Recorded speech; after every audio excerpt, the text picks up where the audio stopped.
मेरे भाइयों नमस्कार, जय माता की। आध्यात्मिक वेदांग ज्योतिष के ग्रहवाणी चैनल पर मैं पंडित दिनेश नारायण पांडे आप सभी का हार्दिक अभिनंदन करता हूं, स्वागत करता हूं। प्रेम से बोलिए जय माता की। मेरे भाइयों, हथेली में बुध रेखा स्वास्थ्य रेखा भी कही जाती है। अधिकांशतः ये रेखा कम दिखती है हाथों में।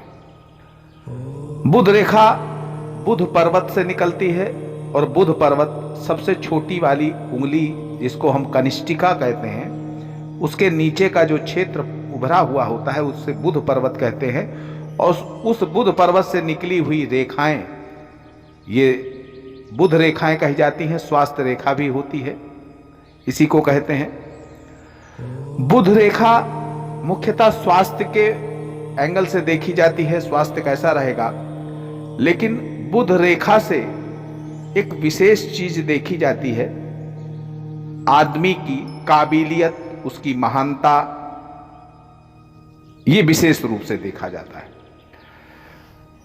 बुध रेखा अगर घूम करके सूर्य रेखा से मिल जाए, सूर्य रेखा सबसे छोटी वाली उंगली के बगल में, जिसको हम रिंग फिंगर कहते हैं, उसके नीचे का जो क्षेत्र होता है वो सूर्य पर्वत कहा जाता है।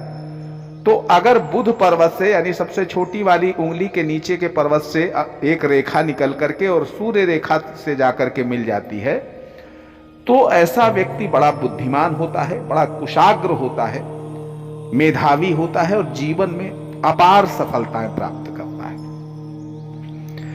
यदि किसी जातक की हथेली में यही बुध रेखा शनि रेखा से मिलती है, शनि रेखा यानी सबसे बड़ी वाली उंगली के नीचे का जो पर्वत है, जो क्षेत्र है, वो शनि का क्षेत्र कहा जाता है। अधिकांशतः भाग की रेखाएं शनि पर्वत की तरफ जाती हैं।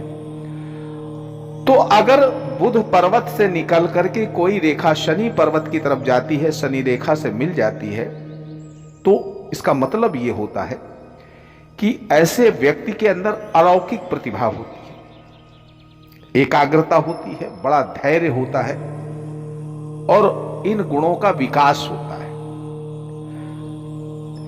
अगर यही बुध की रेखा गुरु पर्वत के पास जाकर के बृहस्पति की रेखा से मिल जाए, गुरु पर्वत है अंगूठे से जो सबसे पहली उंगली, जिसको हम तर्जनी कहते हैं, उसके नीचे का जो उभरा हुआ क्षेत्र होता है उसको गुरु पर्वत कहा जाता है, बृहस्पति का क्षेत्र कहा जाता है। और उससे जो रेखाएं निकलती हैं वो बृहस्पति की रेखाएं कही जाती हैं। अब बुध पर्वत से कोई रेखा निकल करके और बृहस्पति पर्वत पर जाकर के बृहस्पति की रेखा से मिल जाए, तो ये भी एक बहुत अच्छा संकेत होता है। ऐसे व्यक्ति के अंदर नेतृत्व का गुण होता है, महत्वाकांक्षाएं बड़ी प्रबल होती हैं, चरित्रवान व्यक्ति होता है और एक साथ उसके अंदर विशेष प्रतिभाएं आ जाती, कई सारे गुण आ जाते हैं। जीवन में व्यक्ति महान बनता है, एक बार कोई चीज पढ़ ले उसको याद हो जाती है, कंठस्थ हो जाती है और सारे सपने पूरा करता है।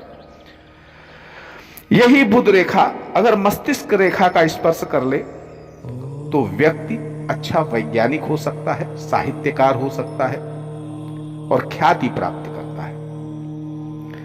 अब यही बुध रेखा यानी सबसे छोटी वाली उंगली के नीचे से बुध पर्वत से निकली हुई रेखा अगर चंद्र पर्वत की तरफ चली जाए तो एक अच्छा पत्रकार हो सकता है, एक अच्छा लेखक हो सकता है। जीवन रेखा से अगर यही रेखा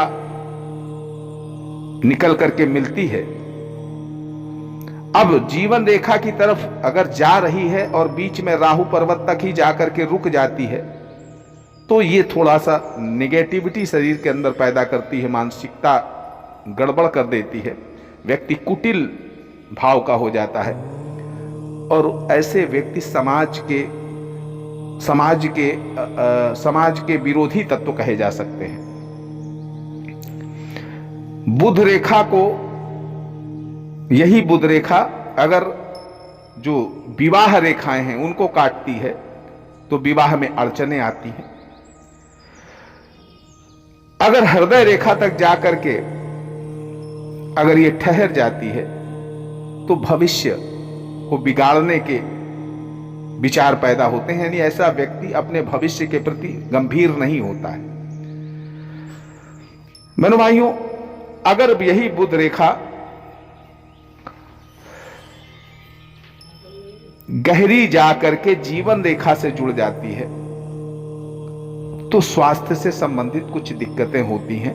यद्यपि व्यक्ति बुद्धिमान होता है किंतु स्वास्थ्य से संबंधित समस्याएं होती हैं, मस्तिष्क ज्वर इत्यादि समस्याएं हो सकती हैं। और बुध रेखा में कोई तिल होता है तो भी व्यक्ति को मानसिक आघात लगता है, यानी सर में गहरी चोट लगने के संकेत होते हैं। बहन भाइयों, आप सुखी रहें, समृद्ध रहें, इसी मंगलमयी कामना के साथ आपसे विदा लेता हूं। प्रेम से बोलिए जय माता दी।